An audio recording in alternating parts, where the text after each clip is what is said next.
সুপ্রিয় শিক্ষার্থী, আমন্ত্রণ জানাচ্ছি আমার ঘরে আমার স্কুল প্রোগ্রামে। শিক্ষার্থী বন্ধুরা, আমরা আজকে অষ্টম শ্রেণীর বিজ্ঞান বিষয়ের পঞ্চম অধ্যায়ের সুনির্দিষ্ট একটি টপিক নিয়ে আলোচনা করব। তো চলো শিক্ষার্থী বন্ধুরা, আমরা জেনে নেই আমাদের আজকের আলোচিত টপিকটি কি। সুপ্রিয় শিক্ষার্থী, তোমরা এখানে দেখতে পাচ্ছ যে আমরা চিন্তা করি, কিন্তু আসলে আমরা কি দিয়ে চিন্তা করি? প্রশ্নটি আসলে চিন্তায় ফেলে দেওয়ার মতো নয় নিশ্চয়ই, কারণ আমরা খুব সহজভাবেই বলতে পারি যে আমরা আসলে এই অঙ্গটি দিয়ে চিন্তা করি, তাই না? আমাদের প্রত্যেকেরই এই অঙ্গটি আছে। তো শিক্ষার্থী বন্ধুরা, আমাদের আজকের আলোচিত বিষয়টি কিন্তু এই অঙ্গটি সম্পর্কিত, যেটি হচ্ছে আমাদের মস্তিষ্ক বা ব্রেইন। তো অনেকের ভেতরে, হয়তো তোমাদের ভেতরে অনেকের প্রশ্ন জাগে যে আসলে কি নিয়ে গঠিত আমাদের এই মস্তিষ্ক এবং মস্তিষ্কের অংশগুলোর নামই বা কী। আবার অনেকে ভেবে থাকতে পারো যে মস্তিষ্ক কি পুরোটাই একাই সব কাজ নিয়ন্ত্রণ করে, নাকি মস্তিষ্কের বিভিন্ন অংশগুলো নিয়ন্ত্রণ করে। আসলে প্রশ্ন এরকম সবারই হয়ে থাকতে পারে, কি দিয়ে গঠিত আমাদের এই মস্তিষ্ক, আবার কি ধরনের কাজ করে এর বিভিন্ন অংশ। আসলে আমাদের এই সকল প্রশ্নের সমাধান রয়েছে আমাদের আজকের এই ক্লাসটিতে। সাথে থাকো, প্রত্যাশা করছি তোমাদের এই প্রশ্নগুলোর জবাব তোমরা খুব সহজেই পেয়ে যাবে। তো সুপ্রিয় শিক্ষার্থী, আমাদের আজকের পাঠই হচ্ছে মস্তিষ্ক নিয়ে এবং এর গঠন আর কাজ নিয়ে। তো চলো আমরা আমাদের আজকের শিখন ফলটি দেখে নেই। এই পাঠ শেষে শিক্ষার্থীরা মানুষের মস্তিষ্কের প্রধান অংশসমূহের গঠন ব্যাখ্যা করতে পারবে, মানুষের মস্তিষ্কের কাজ ব্যাখ্যা করতে পারবে, মানুষের মস্তিষ্কের চিহ্নিত চিত্র অঙ্কন করতে পারবে। তো চলো শিক্ষার্থী বন্ধুরা, আমরা এই চিত্র দুটির মাধ্যমে একটু বুঝে নেওয়ার চেষ্টা করি যে মস্তিষ্ক কোথায় অবস্থান করে। আমরা জানি যে আমাদের মাথায় মস্তিষ্কের অবস্থান। তো মাথার কোন জায়গায়? তোমরা নিশ্চয়ই এই অংশটির নাম সুনিশ্চিতভাবে বলতে পারবে যে এটি আর কিছু নয়, এটি হচ্ছে আমাদের করটি। তাহলে মস্তিষ্কের অবস্থান কোথায়? আমরা পাশের চিত্রে দেখতে পাচ্ছি যে এটি সুনির্দিষ্ট একটি অংশের ভেতরে অবস্থান করছে। এটি আসলে করটির অভ্যন্তরে অবস্থান করে। তাহলে কেউ যদি প্রশ্ন করে যে মস্তিষ্কের অবস্থান কোথায়, আমরা কি সহজে বলতে পারবো না? নিশ্চয়ই বলতে পারবো, মস্তিষ্ক করটির অভ্যন্তরে অবস্থান করে। কিন্তু প্রশ্ন আরেকটি হলো যে মস্তিষ্কের বাইরের দিকে কি কোনো কাভারিং রয়েছে? থাকলে আমরা তাকে কি বলি? বা মস্তিষ্কের যে আবরণ থাকে, মস্তিষ্ক যা দ্বারা আবৃত, তাকে আমরা কি বলি? তার গঠনই বা কী রকম? আসলে মস্তিষ্কের এই আবরণকে বলি আমরা মেনিনজেস। আর এটাও মনে রাখা জরুরি, এই মেনিনজেস বা মস্তিষ্কের আবরণই যদি কোনো রোগাক্রান্ত হয়, তাহলে আমরা সেই রোগকে নাম দিয়েছি মেনিনজাইটিস। তাহলে শিক্ষার্থী বন্ধুরা, আমরা দেখলাম যে মস্তিষ্ক মেনিনজেস নামক এক ধরনের আবরণী দ্বারা আবৃত। তো আমরা যদি এখানে দেখি যে এটি হচ্ছে আমাদের মস্তিষ্ক, এবং এই মস্তিষ্কের এই আবরণীটি বা মস্তিষ্কের চারদিকে কিভাবে কাভারিং করে রাখে আমাদের বিভিন্ন অংশগুলো। মস্তিষ্কের একেবারে বাইরের অংশ ত্বক, এবং এর পরের অংশ থাকে হলো অ্যাপোনিউরোসিস, এর পরের অংশটি হলো অ্যাপোনিউরোসিস, এর পরের অংশটি হলো পেরিওস্টিয়াম, কারণ আমরা জানি যে বোনসের বাইরের দিকের আবরণ পেরিওস্টিয়াম। এরপর থাকে হলো বোনস বা অস্থি বা করটি, এটি আমাদের মস্তিষ্ককে সংরক্ষণ করার কাজে ব্যবহৃত হচ্ছে। এরপরে হলো মস্তিষ্কে যে মেনিনজেস, এটি আসলে তিনটি অংশ নিয়ে গঠিত। তো মস্তিষ্কের মেনিনজেস নামক সুদৃঢ় মজবুত আবরণ দ্বারা আবৃত থাকে, এবং মেনিনজেসের মধ্যে আলাদা আলাদা তিনটি ঝিল্লি বা পর্দা দ্বারা গঠিত অবস্থা থাকে। একেবারে বাইরের দিকে যেটা, সেটার নাম দিয়েছি আমরা ডুরা ম্যাটার। এর পরের অংশটাকে বলেছি আমরা অ্যারাকনয়েড ম্যাটার। এর পরের অংশটার নাম বলেছি আমরা পায়া ম্যাটার। তাহলে এই তিনটি অংশ নিয়ে বা তিনটি আলাদা ঝিল্লি নিয়ে মেনিনজেস তৈরি। মনে রাখতে হবে, মেনিনজেসের এই তিনটি অংশের নাম হচ্ছে ডুরা ম্যাটার, অ্যারাকনয়েড ম্যাটার এবং পায়া ম্যাটার। আমরা সুস্পষ্টভাবে একটি মানুষের মেনিনজেস, মস্তিষ্কের আবরণী বা মেনিনজেসের এই তিনটি অংশ দেখতে পাচ্ছি। তো শিক্ষার্থী বন্ধুরা, এই মস্তিষ্ক আসলে প্রধানত কতটি অংশ নিয়ে গঠিত? আমাদের ব্রেইন বা মস্তিষ্ক প্রধানত তিনটি অংশ নিয়ে গঠিত। একটি হচ্ছে অগ্র মস্তিষ্ক বা গুরু মস্তিষ্ক। এটির আবার কিছু অংশ থাকে, যেমন সেরেব্রাম, থ্যালামাস, হাইপোথ্যালামাস। আরেকটি অংশকে বলেছি আমরা মধ্য মস্তিষ্ক, এর অবস্থান আমরা দেখতে পাচ্ছি। যেটি হচ্ছে মধ্য মস্তিষ্ক। মধ্য মস্তিষ্ক আবার অনেকগুলো অংশ থাকে, সেরেব্রাম, পেডাঙ্কাল, কর্পোরা কোয়াড্রিজামিনো, সেরেব্রাল একুইডাক্ট, এই ধরনের অংশগুলো রয়েছে। তো তোমাদের পাঠ্য বইটিতে মধ্য মস্তিষ্কের শুধুমাত্র মধ্য মস্তিষ্ক কোন অংশে গঠিত, কোন জায়গায় অবস্থান, সে বিষয়টি দেয়া হয়েছে। আর আমরা একটা অংশ দেখতে পাচ্ছি যে পশ্চাৎ মস্তিষ্ক, তাহলে পশ্চাৎ মস্তিষ্ক বা লঘু মস্তিষ্ক থেকে বলেছি আমরা। এটিও কয়েকটি অংশ নিয়ে গঠিত, যেমন সেরেবেলাম, মেডুলা অবল্যাঙ্গাটা এবং পন্স।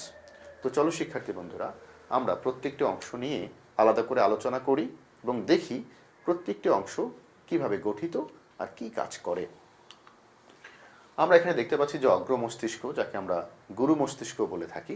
অগ্র মস্তিষ্কের মধ্যে বিভিন্ন অংশ আমরা দেখতে পাচ্ছি। এর মধ্যে হচ্ছে অগ্র মস্তিষ্কের সবচেয়ে যে বড় অংশটি, এটি হচ্ছে সেরেব্রাম। তাহলে এই সেরেব্রামটি আবার কিছু অংশ নিয়ে গঠিত, সেটি আমরা একটু পরেই দেখব।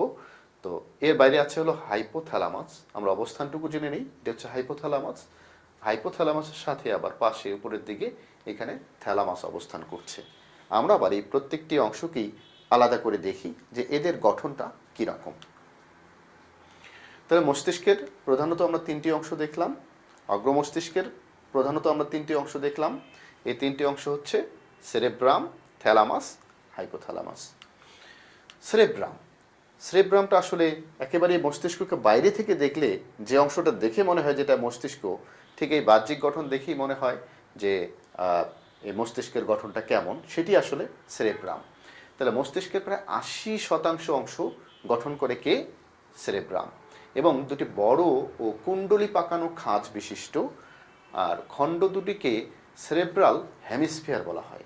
পাশাপাশি যে দুটো খণ্ড আমাদের মস্তিষ্কের একেবারেই বাইরের, বারবার বলছি যে বাইরের দিক থেকে মস্তিষ্ককে দেখলে যেটা মনে হয় সেই অংশটাই কিন্তু আসলে সেরেব্রাম। তাহলে এই সেরেব্রামটা আরেকটা নামে মানে পরিচিত, এখানে বলা হয়েছে যে সেরেব্রাল হেমিস্ফিয়ার। তাহলে এটা হচ্ছে ডান সেরেব্রাল হেমিস্ফিয়ার, ডান দিকে যেটা, আর বাম দিকে যেটা থাকে সেটা হচ্ছে বাম সেরেব্রাল হেমিস্ফিয়ার। তো আমরা এখানে চিত্রে আরও দেখতে পাচ্ছি যে খণ্ড দুটিকে কর্পাস ক্যালোসাম দিয়ে যুক্ত অবস্থায় থাকে।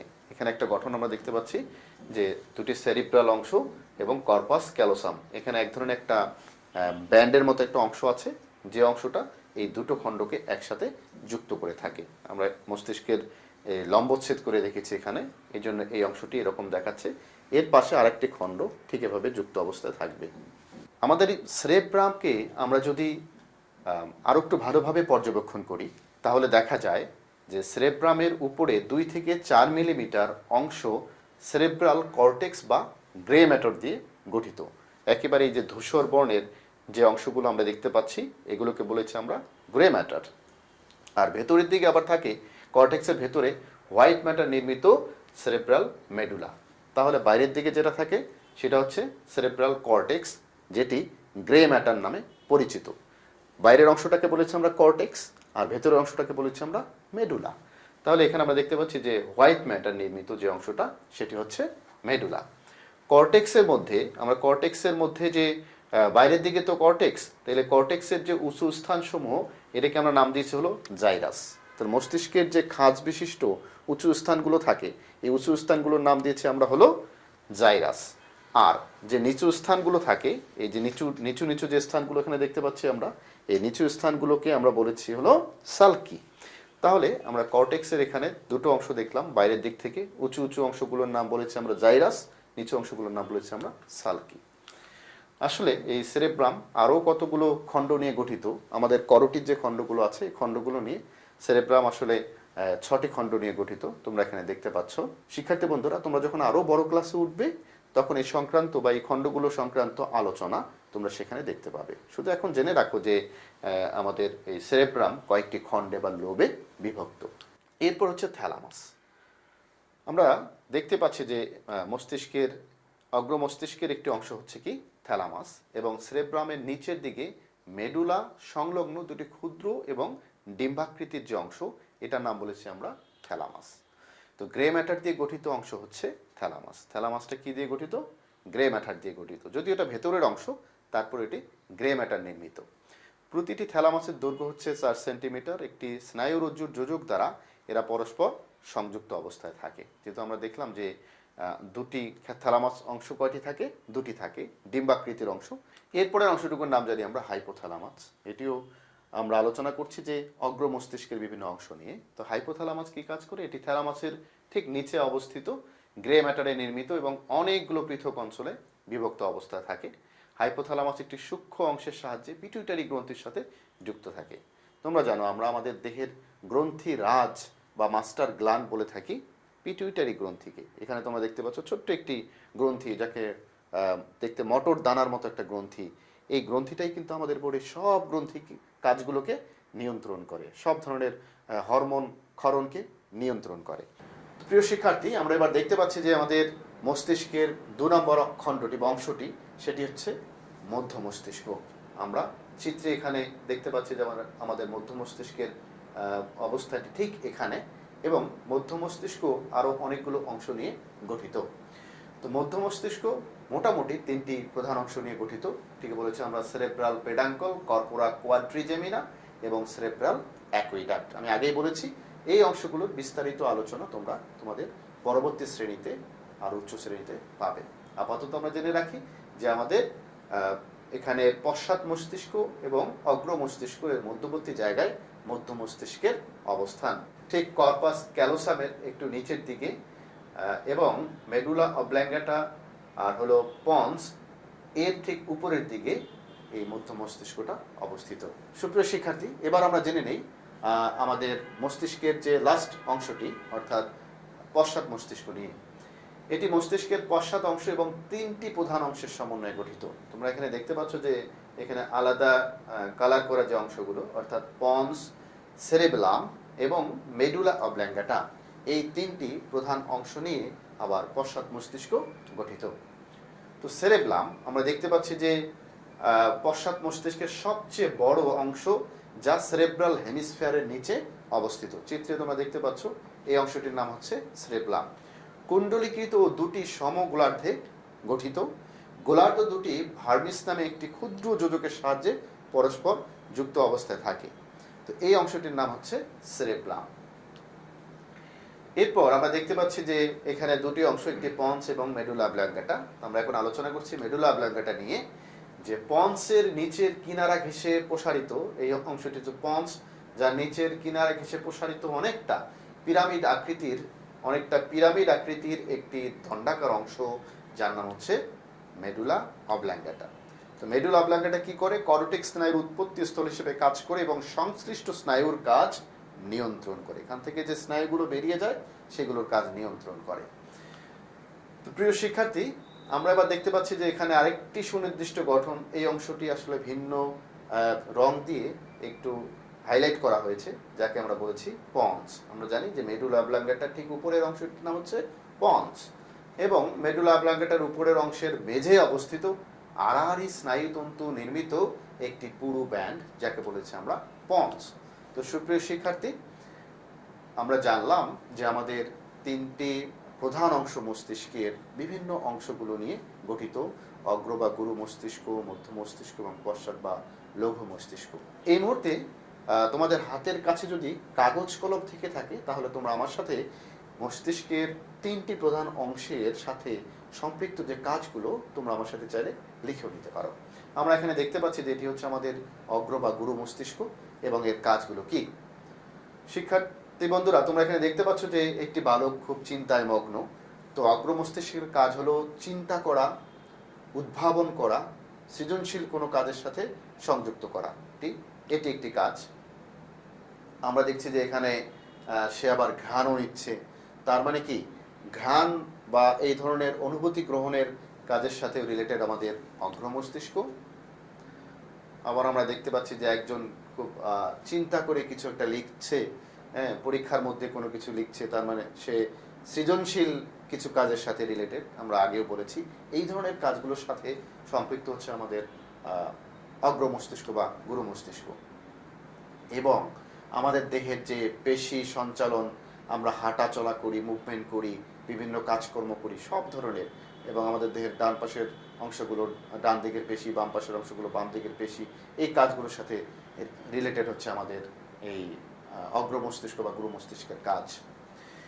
এবার আমরা দেখে নেই যে মধ্য মস্তিষ্ক, তোমরা চিহ্নিত চিত্র দেখে ঠিকই বুঝেছো এটি হচ্ছে মধ্য মস্তিষ্ক। এটি কি কি কাজের সাথে রিলেটেড? তো মধ্য মস্তিষ্ক গুরু মস্তিষ্ক এবং পন্সের মাঝখানে অবস্থিত, এটা আমরা জানি।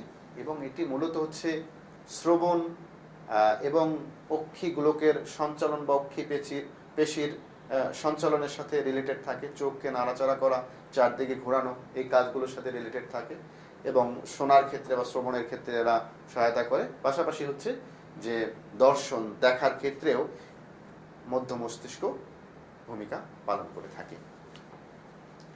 সুপ্রিয় শিক্ষার্থী, এখানে আমরা চিহ্নিত অংশটি দেখতে পাচ্ছি যে এটি হচ্ছে আমাদের পশ্চাৎ মস্তিষ্কের অংশ। এবং তোমরা জানো, আগে আমরা আলোচনা করেছি এটি তিনটি প্রধান অংশ নিয়ে গঠিত পশ্চাৎ মস্তিষ্কে: সেরেবেলাম, মেডুলা অবল্যাঙ্গাটা এবং পন্স। তো আমরা জানলাম যে এই অংশগুলো হচ্ছে পন্স, সেরেবেলাম এবং মেডুলা। কি কাজ করে? পাশে চিত্র দেখেই আমরা বুঝতে পারতেছি যে আমাদের হার্টবিট নিয়ন্ত্রণ করা, অর্থাৎ হৃৎপিণ্ডের গতিকে নিয়ন্ত্রণ করা, এবং এখানে আমরা দেখতে পাচ্ছি আমাদের শ্বাসক্রিয়াকে নিয়ন্ত্রণ করে এবং আমাদের পৌষ্টিকতন্ত্রেরও বিভিন্ন কাজের সাথে আসলে পশ্চাৎ মস্তিষ্ক রিলেটেড। এর বাইরেও এখান থেকে বিভিন্ন ধরনের স্নায়ুতন্তু বেরিয়ে গেছে এবং যে স্নায়ুগুলো বেরিয়ে গেছে সেই স্নায়ুগুলোর কাজগুলোকে নিয়ন্ত্রণ করার ক্ষেত্রে এগুলো সহায়তা করে থাকে বা কাজ নিয়ন্ত্রণ করে থাকে। তো সুপ্রিয় শিক্ষার্থী, আমরা তিন ধরনের মস্তিষ্কের যে স্তরগুলো দেখতে পেলাম বা মস্তিষ্কের গঠনের তিনটি অংশ দেখতে পেলাম, প্রত্যেকটি অংশের কাজগুলো আমরা দেখলাম। চলো এবার আমরা একটি মস্তিষ্কের চিত্র আঁকার চেষ্টা করি। তো মস্তিষ্ক আঁকার চিত্র আঁকার ক্ষেত্রে সবার আগে বাইরের দিকে চাইলে তোমরা এরকম একটি মানুষের অবয়বের মতো এঁকে নিতে পারো। এরপর মস্তিষ্কের মূল গঠনটা কেমন হবে এটুকু লিখে নিতে পারো। এরপর হলো কর্পাস ক্যালোসাম, তারপর হচ্ছে পিটুইটারি গ্ল্যান্ড এবং মেডুলা অবল্যাঙ্গাটা, পন্স, এই জাতীয় অংশগুলো লিখে নিতে পারো। সেরেবেলাম এটি লিখে নিতে পারো এবং মস্তিষ্কের যে গুরু মস্তিষ্কের যে অংশটি সেটি এভাবে লিখে নিতে পারো। তো সুপ্রিয় শিক্ষার্থী বন্ধুরা, আমরা আমাদের পাঠের মূল্যায়নে চলে যাই। চলো আমরা দেখে নিই আমাদের পাঠের মূল্যায়নে কি আছে। যে এখানে একটি প্রশ্ন দেওয়া আছে, উপরে চিত্রে চিহ্নিত কোন অংশটির কাজ ঘ্রাণ নেয়া। আমরা আমাদের আগেই দেখেছি আমরা যে আমাদের সি অংশটি এখানে, অর্থাৎ আমাদের গুরু মস্তিষ্ক, তোমরা চিত্রে দেখতে পাচ্ছ আলাদা করে হাইলাইটিং করছে এখানে, যে আমাদের গুরু মস্তিষ্ক যার কাজ হচ্ছে ঘ্রাণ নেয়া। বি চিহ্নিত অংশটির নাম কি? খুব সহজে আমরা বুঝতে পারছি যে এটি হচ্ছে সেরেবেলাম, বি চিহ্নিত অংশ, তার মানে ঘ হচ্ছে সঠিক উত্তর। এবং আমরা দেখি যে এ চিহ্নিত অংশটি আবার ডট ডট ডট, তার মানে অসমাপ্ত বাক্য দিয়ে একটি বহুপদী সমাপ্তিসূচক প্রশ্ন এখানে করা হয়েছে, যেখানে গুরু মস্তিষ্ক পন্সের মাঝে লঘু মস্তিষ্ক। নিশ্চয়ই এর নাম লঘু মস্তিষ্ক নয়, যেহেতু আমরা এ চিহ্নিত অংশটিকে সহজেই বুঝতে পারতেছি যে দৃষ্টি এবং শ্রবণ শক্তির সাথে এটি সম্পৃক্ত অবস্থায় থাকে। তাহলে আমরা খুব সহজেই বলতে পারি এটি হলো আমাদের মধ্য মস্তিষ্কের অংশ এবং এটির আনসার হচ্ছে 1 এবং 3। স্বভাবতই এর বৈশিষ্ট্য অনুসারে আনসার হচ্ছে 1 এবং 3।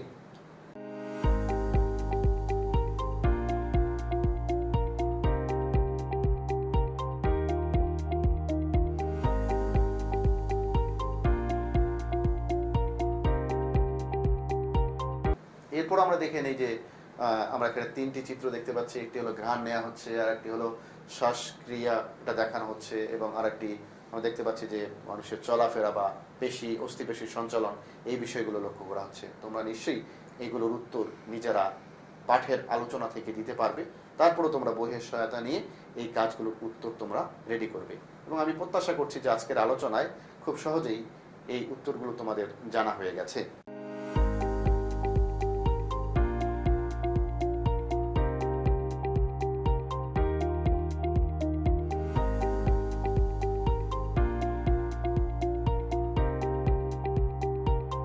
প্রিয় শিক্ষার্থী বন্ধুরা, যেহেতু তোমাদের প্রত্যেকটি ক্লাস থেকে একটি ধারাবাহিক মূল্যায়ন রয়েছে, তো বাড়ির কাজটি ঝটপট লিখে নাও। মস্তিষ্কের চিহ্নিত চিত্র অঙ্কন করো। আমরা দেখেছিলাম যে একটি মস্তিষ্কের চিহ্নিত চিত্র কিভাবে আঁকতে হয়। মস্তিষ্কের চিহ্নিত চিত্র তোমরা এখানে অঙ্কন করবে এবং সেটি সংরক্ষণ করবে। স্কুলে যখন ফিরে আসবে শ্রেণী শিক্ষককে অবশ্যই সেটি দেখাতে হবে। সুপ্রিয় শিক্ষার্থী বন্ধুরা, আমরা আমাদের আজকের ক্লাসের একেবারেই শেষ প্রান্তে চলে এসেছি। তোমরা তোমাদের এই ক্লাসটি তোমাদের প্রিয় কিশোর বাতায়নে খুঁজে পাবে।